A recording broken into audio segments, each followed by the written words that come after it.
Oh, okay. Good evening, everyone, and welcome to another episode of Just Nerd G.I. Joe Show, episode 54. We are back. Took a show off to mellow a little bit. So, with that being said, guess who's actually here? Fred, of all people, actually made the show. And his cat in the background. One of three. Yes, I am Crazy Cat Man. It is what it is. Do. Fred, tell them where they can find you at. Everywhere at joebattlelines.com, the website that hasn't updated in 6 months, but the Facebook page that still keeps posting random pop culture trivia. So, gotcha. All right, and we got our guest with us this week, the lovely couple from a Battalion 13 podcast. Go ahead and introduce yourselves and tell people where they can find you at. All right. It's Gandalf and Ellen Clark, and we do Battalion 13, the podcast, and we have an entertainment company. And you can find us on every social media at Battalion 13 HQ. And you have to spell Battalion with 2 T's. So it's BATTALION HQ.com. That's our website. Oh, yes. Battalion13HQ.com. Yeah. Our website's actually going to be going live in 2 weeks. We have a live website right now, but it's just a flyer that you can click on that has links to everything. But we have a really cool website that's going to be going up in 2 weeks. Going to have like cool space stuff on it. Yeah. And it's going to be workable for your phone and everything. So, I want to make a couple of quick announcements. I should have pulled this up while we were sitting there talking. For people who are out in Southern California area, tomorrow is going to be the Southern Cal Joe Show. Let's see. Again, I guess I should have done this while we were sitting there talking. No worries. Oh, here we go. All right. Yeah, tomorrow, May the 5th. I'm not seeing the address. I know he moved locations, I believe. You mean Cinco de Mayo? Yeah, hopefully they're going to have a Mexican food truck out there. It's San Diego. They're right by the border. I'm sure there'll be plenty of Mexican food trucks out there. So Southern Cal Joe Show and Toy Convention. Hit them up on Facebook. They got some pretty cool exclusives like they usually have. It's going to be a Cobra Trooper. What is he? A CJ Security Team Commander and Attack Dog. Comes with a badge-looking patch. And then there's also we're doing a Sidewinder vehicle. Comes in a box. Sidewinder? Yeah, Sidewinder. Is that what I said? Sidewinder. Did I say Sidewinder? Yes, you did. I've been saying a lot of crazy stuff here lately. Ladies and gentlemen, Mike Tinnell brought to you by the Arkansas State Educational System and viewers like you. That failed me miserably. And then, of course, June 21st, 22nd is Augusta Toy Show Joe Fest with Sergeant Slaughter. And I know me and Fred will be there. Ellen, you guys will be there as well, right? Yep. We'll be right out front, right as you enter. So nice. I'm not sure. You know, I was talking to Ed yesterday, and we were talking about it. I had mentioned something about the table, and I know I made sure for sure I told him, I'm like, whatever you do, you make sure that me and Fred are right beside each other at all times. But the restraining order. It's going to be like 50 feet. I've got a tape measure and everything. This comes from the guy who's rooming with me. You're not even going to be 5 feet away from me in the bedroom. Yeah, and I've heard you're a snuggler. I am a snuggler. I love to. You guys are staying right at the hotel, right? Oh yeah, I booked that hotel room. I mean, when they announced it that day, we booked it too. Yeah. Yeah. I'm staying there. Party rooms. Not our room. I'm coming for rest and relaxation. Uh-huh. It's a con. Yeah. Yeah. If you go down It's just going to be so much shorter than we're used to. Yes. Yeah, but the good thing is that he added a Friday night. Yeah.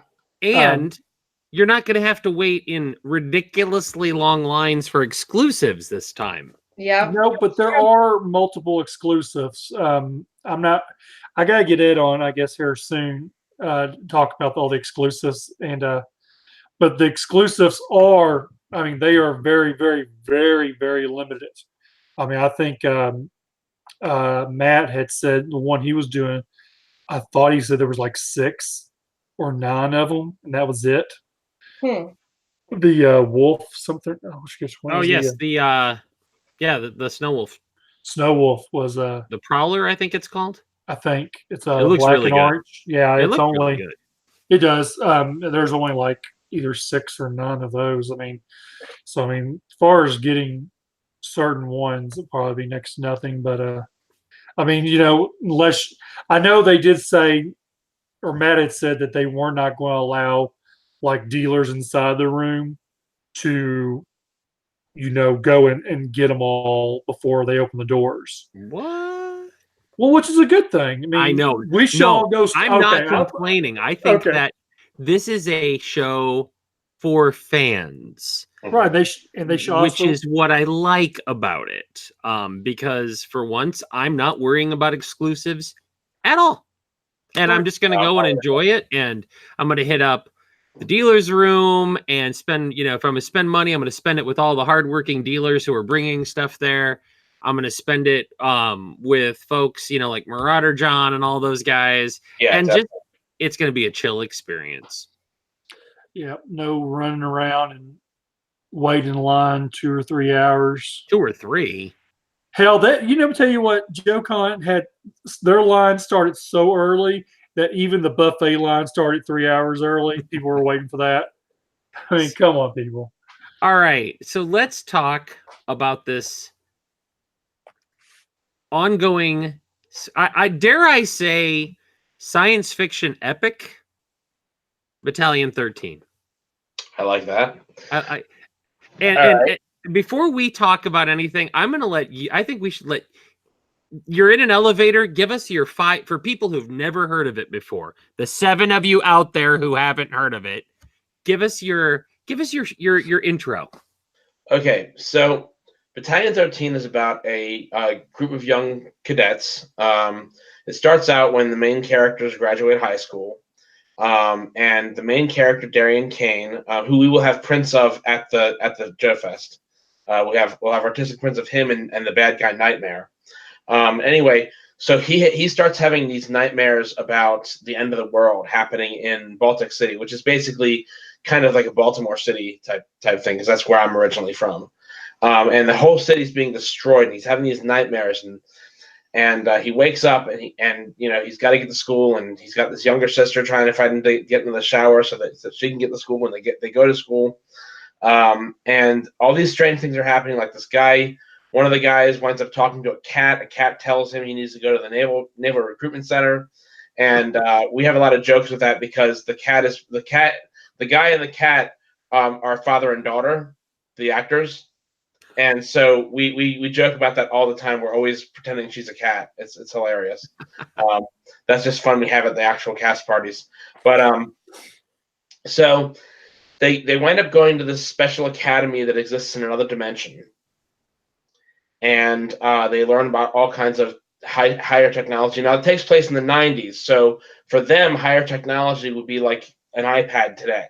Mm-hmm. So they have these tablets that all their books are on. And it's, of course, brand new to them because they've never seen anything like this before. And all their books are on this, and it has maps of the campus, and it basically helps them to get around and know where to go. There are dangers, like when they first get to the world where the academy is. This girl comes out of the hotel or the dorm rooms. And slips on the grass and winds up under this thing that looks like a big gray beetle carcass, but it's not a carcass. It stings her, stabs her through the abdomen, and she has to get a medic immediately, or else she'll die. We have a class called Dreamwalking, and that's where Darian sees his older brother, who he forgot about. He didn't even realize he had an older brother because the brother had been gone from that world, from his Terra 1 Earth for over a year, and so everyone started to forget him. So these cadets learn about these magical abilities that they have, and they work together to join with the United Alliance of Dimensions to protect the universe against the supernatural threats, demons, vampires. Now, of course, not all vampires are evil, but there are a lot that are in this. They fight against a group called the Renegades, and they have their own dramas, which are very fun to watch. Listen to. Yes, to listen to. Our most favorite character is Dominator, and she is just a really. She's always quoting she always has these crazy, scary Bible quotes, and she's always trying to kill everyone. She murders everyone. She murders a lot of people, and it's insane. So we have 7 episodes out right now. Now, a little warning about the 7th episode. There was a little bit of an audio kind of snafu, and things got really, really weird. But we finally got it out, and it's just a little bit. The narration's a little bit low, but other than that, it's perfect. We changed our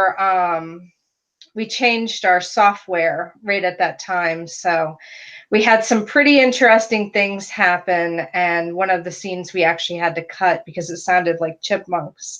But it was something that had to do with the speed and what was authorized to use on the version of Cubase we had, and it was just ridiculous. But for Gandalf and I and the 16 voice actors that we have, because it's a full cast audio production, so that's the main thing that you should know. It's not like a regular podcast, which is why I think this is our first podcast interview. Yes, it is. Because people send us messages and say, "Can I be on your podcast?" And it's like, sorry guys, we do a story podcast. We'll be more than happy to go on your podcast, but we do a story podcast. And you had the person who would be on there would have to record their lines in a perfectly quiet place, and they would have to play a character that we created for them. Mm-hmm. Right. So not impossible. We do this. We have a 5-person writing team where we write out the episodes, and then we act out the episodes with our 16 voice actors. And we didn't know how to do any of this when we started. We just decided we want to tell this story. It comes from our hearts. This is something that Gandalf did when he was a kid with his G.I. Joes. Right. So that's one of the things that kind of connects it to G.I. Joe is that when I was a kid, I had a lot of G.I. Joe figures just as a kid and young adult. And I always wanted to make my own characters for them. Like I later got to the point where I respect G.I. Joe as it is, and I really like the characters. But before I was really into the characters, I liked the figures and the customizability of the figures. The screw in the back, changing things, painting things, whatever. And I would make all kinds of characters for Battalion 13, most of which we'll probably never see in this podcast because a lot of them were just extraneous characters. But this is what I used to do with my G.I. Joe figures when I was a kid. This is what ever since I was like 15 years old, I always use these characters as my own characters. So if you join the fan group, we do have a fan group where we post pictures of things that Gandalf maybe created. We can't really post them as like official characters, but we use the fan group to kind of post like our ideas of things and just kind of fun things that we like to talk about with the podcast. So we live in an age that's very visual. Everybody's all about, YouTube videos and all this. And you guys are going back and you're doing essentially old radio. Yeah. You're doing theater of the mind, music, sound effects, the whole 9 yards. And which I love because I grew up with an NPR station in Peoria that played not only old radio, but new radio dramas on Sunday nights. Things like Hitchhiker's Guide to the Galaxy and Star Wars and Jack Flanders and all of that. How did you guys settle on doing this as a modern day self-produced radio production? So basically, what happened was we were talking about ways to put, and this all happened. So I'm going to tell you the story. There's going to be some things that happen in this story that are a little sad really sad because it's what propelled us. Okay, so I'm just warning now. Basically, He's going to make us cry. That's what he's going to do. Yeah. Before my mom died. Actually, you have to start with these glasses. Oh yeah, that's right. Okay, and we have to start with JoeCon. We got to start with JoeCon 2016. That's correct. Okay. Okay, so I'll actually, I'll start the story. Yes. Okay. I love the fact because you guys are married, and it's hilarious to watch the interplay back and forth. Yeah. Like I can watch this for days. Oh. Thank you. But yeah, so I was having really bad migraines, and I had to be out of work, and I wanted to try sativa marijuana like really bad, and at that point, it was not medically legal. So we found out, JoeCon is going to be in Colorado. We need to try this because my head is going to freaking explode. And we've always wanted to go, and we actually had the money, and we're like, okay, let's just do this. So we went. We had the most amazing time of our lives. Oh my God. We met the most amazing people. We were in line for 5 hours, though. That was our first time. And there was some crying. There was crying. But because of the migraine. Yeah. And my foot. And I ended up getting these glasses which prevent migraine, which is why I have them on, because we have storms all weekend. So I don't wear my contacts when there's the storms. But yeah, so we met all these amazing people. I get home with my first set of Joes, and I'm like, I can't look at the computer. I can't do anything. I've read like 20 books in a row. I'm bored. I'm like, I'm going to get my friends to play G.I. Joes with me. How am I going to do this? So I got these index cards, and I made like a game that I wanted my friends to play with the G.I. Joes, and we added in the Transformers. So I had an excuse to buy a few things that I wanted. So we came up with this thing called the Bacon Tournament, which for some reason we didn't even serve bacon, but we tricked our friends into coming over and doing this game tournament. And we had like two teams, like a Joe team and a Cobra team. And they played like a series of board games. And like in between the board games, they would play the versions of the game that I created. But it was such an amazing day. It was so much fun. And the game was actually, it was really cool because basically it was kind of like a capture the flag for each side.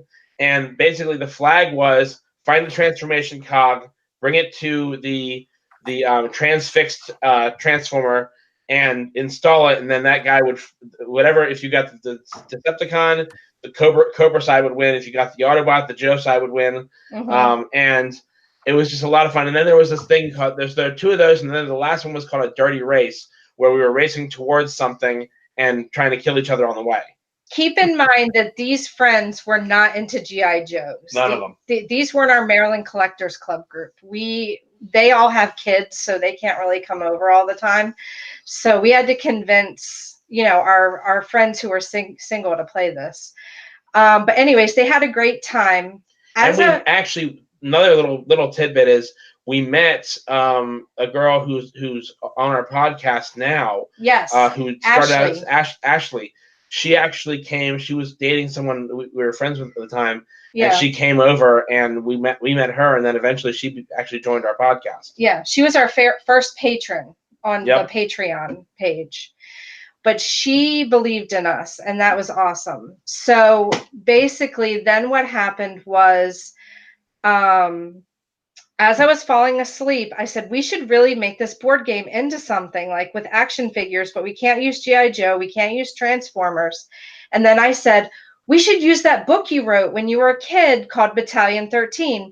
And then he woke up the next morning and he was like, we should use that book I wrote, Battalion 13. I said, I said that last night. That's not cool. So anyway, we both kind of figured it out. So we started this company to like create this board game with like action figures. Okay. So my niece needed like an internship for college. So I was like, why don't you come help us like set up the YouTube, do some other stuff. So she comes and she starts working with us, and she's like, you know, it'd be really cool is if you had like, if you read the book on the YouTube. And then she said, no, wait, you know, it'd be even better is if you had everyone play characters from the story, Nice. and then you put it into a podcast. Yeah, that was my niece's idea. So it's my, yes, she's what, 24 years old now. Yeah. So yeah, it's all her fault. She was like, that would be really cool. And so what we wound up doing was, it was right after my mom died. Yeah. I had left the job that I was working at for 2 years because I wanted to really focus on this and get it out there. And we decided to start the podcast. And originally it was like 15, 20 minutes long. And then we had a little talk show afterwards. Mhm. Yeah. Which it wasn't as good of a story back then. It wasn't as good of a story back then. No, because we only had me writing it. Yeah. Okay, and then her and our friend Jason were actually editing it, and that was it. Yeah. When we rebooted, which was because one of our actresses died. Yeah, she unfortunately she had Lyme disease. And she actually played Darian, my character's, the main character's mother. And so, you know, my mom died that August, and then in the January, our friend Shadron died. And then what we wound up doing she was the only person on our team who was actually a professional actress. So she was teaching us how to do all the voice acting, and she kept saying to us, she said, you guys have to do better. That's what she said to us.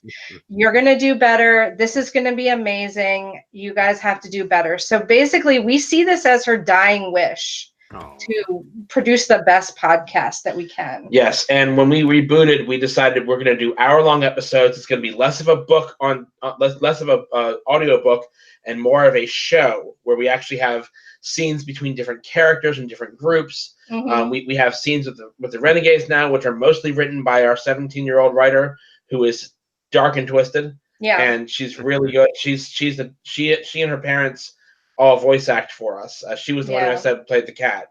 And her writing is phenomenal. And then we have also our friend Jamie Gentry, who's another writer, and she writes a lot of the stuff about like the Madeline stuff from Terra 2 and some of the Terra 1 Madeline stuff. She's also focusing more on some of the relationships between characters. And she's really good too. But basically, yeah, that's how we got started to making it a podcast. But a friend of ours in our Maryland group, he started listening to it when it was 20 minutes long, and he said, you know what would make this so much better is if you had music and sound effects. Yes. So he was the one, his name's Stan. I don't know if you guys ever would know him because Probably he doesn't not. come to any JoeCons or anything. Probably not. He does go to the NJCC Occasionally. Yeah. Occasionally, yeah. But he was the one who said add music and sound effects, and it's just basically everyone adding in their own. Oh, and then there's the story of Zareth. Zareth is a great guy. We met him through the Maryland Joe Collectors group. He was the guy who was with us at JoeCon. Okay. Last year. And he when he heard the podcast, he said, I like the story. What equipment are you using? I think we could do better. And he introduced us to the R16 and originally the R4, and just better ways of recording and better ways of getting our story out there and how to use Cubase properly. He's our audio engineer. Yeah. Okay. We have like top of the line equipment now. So I like how you mentioned before that you had only one person in your group that had any acting experience. Right. Mm-hmm. And so pardon me. What are some of the challenges that you've experienced in trying to voice act, whereas when you're physically acting, you've got all of this that now it's all in inflection and tone. And can you talk about what's your process for that? I have the best story. It's actually related to another project that we're working on, but I think you'll find it really funny.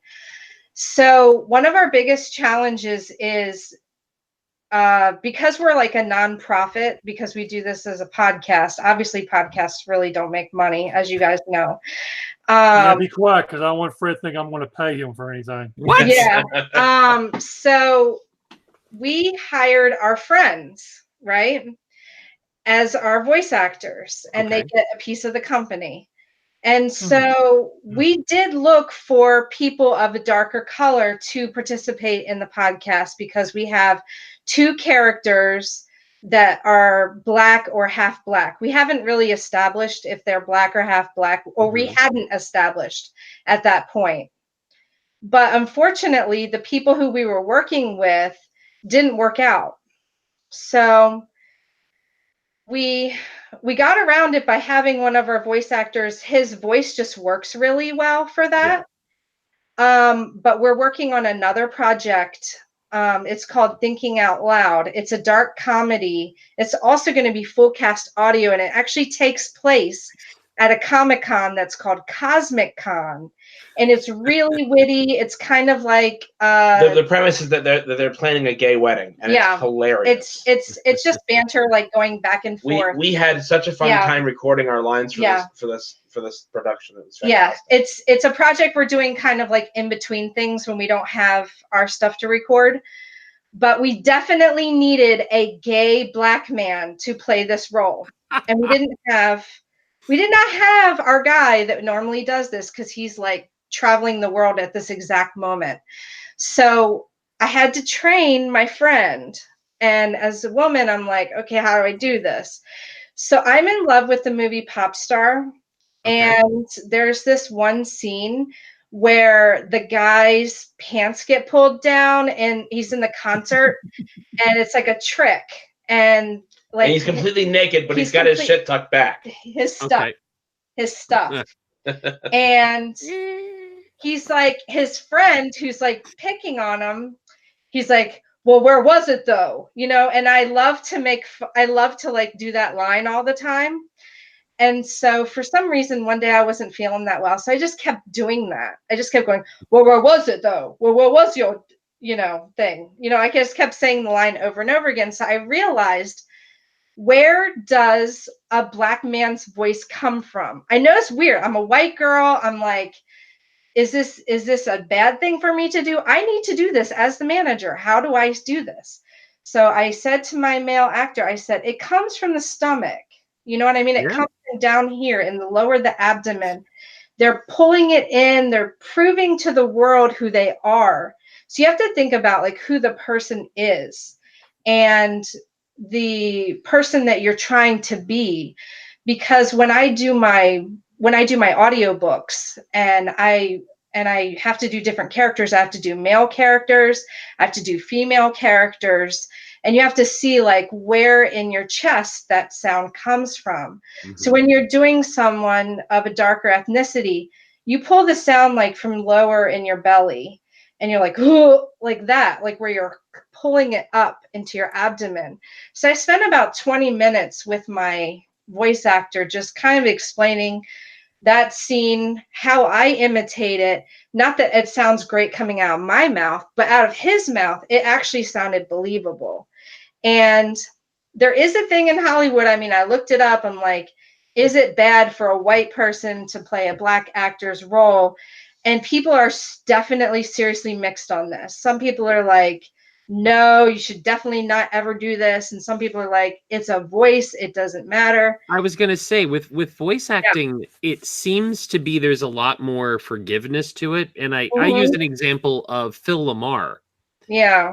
Phil Lamar got his start on Mad TV, as the UBS guy in a lot of roles. And, voice actors, people know him as, well, among other things, he was the Jon Stewart Green Lantern on Justice League. Yeah. He's also Samurai Jack. Oh, yeah. And you wouldn't know it. It's because with voice acting, because the person is, you're picturing what the other person looks like, the theater of the mind concept.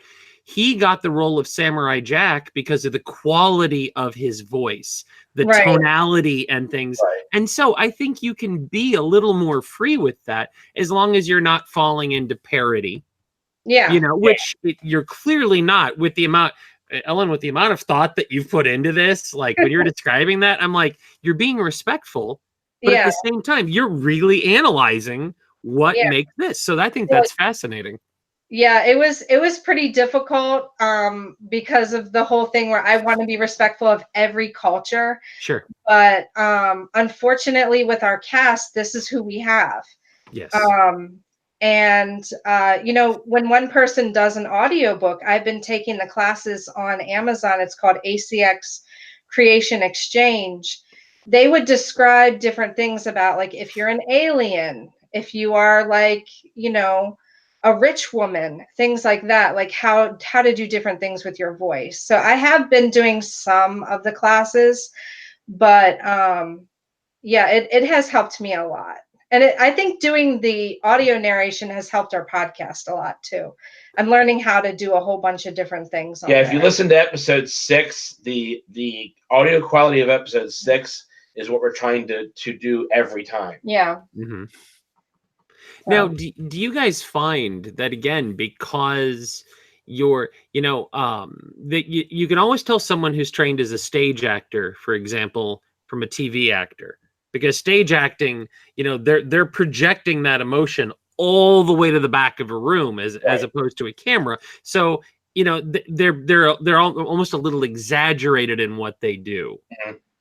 Have you found that when you're doing the recording sessions, for example, that you're almost exaggerating things in the, you feel like you're exaggerating in the room so that it comes across in the audio?